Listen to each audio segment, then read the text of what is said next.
வருட ஆரம்பத்தில் வீழ்த்தவே முடியாத ராசி எதுன்னு கேட்டிங்கன்னா சிம்ம ராசி தான். வருடத்தினுடைய கடைசி பகுதியில் அடுத்தவர்களால் வீழ்த்தப்படுவார்கள். ஏன் அப்படின்னு கேட்டிங்கன்னா 11 குரு இருக்கும்போது யாரையுமே வீழ்த்த முடியாது. ராமரே ராவணனை வீழ்த்துறதுக்கு 11ஆம் இடத்துல குரு இருக்கும்போது வேண்டான்னு சொல்லி விட்டுட்டார். 12 குரு வரும்போது ராவணனை வீழ்த்தப்பட்டார். ஆக நீங்கள் கவனமாக இருக்க வேண்டிய காலகட்டம் பிற்பகுதின்றதுனால முன்னெச்சரிக்கையாக இருந்துட்டிங்கன்னா இந்த வெற்றி உங்களுக்கு ஒரு 6 மாதம் கிடைக்கிது இல்லைங்களா, அந்த வெற்றி எப்பொழுதுமே தக்க வச்சுக்கிறணும். நான் சிம்மராசி மக நட்சத்திரம்.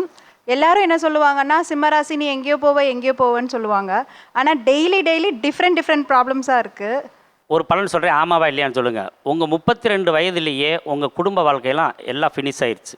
அதுக்கு பின்னாடி நீங்கள் இறைவனை மட்டும்தான் நேசித்து கொண்டிருக்கிறீர்கள். இதுதான் உங்கள் லைஃபு, ரைட்டுங்களா? இனிமேட்டுக்கு நீங்கள் இறைவனை தொட்டு அப்படியே குழந்தைகளை வாழ்க்கையை அப்படியே போயிட்டீங்கன்னா லைஃப் லாங்காக நல்லா போயிடும். ஏன்னா இப்போ உங்களுக்கு வயசு ஆகிருக்கும் இல்லையா, 32 தாண்டி கிட்டத்தட்ட ஒரு 6-7 வருஷம் ஆகிருக்கும் இல்லையா?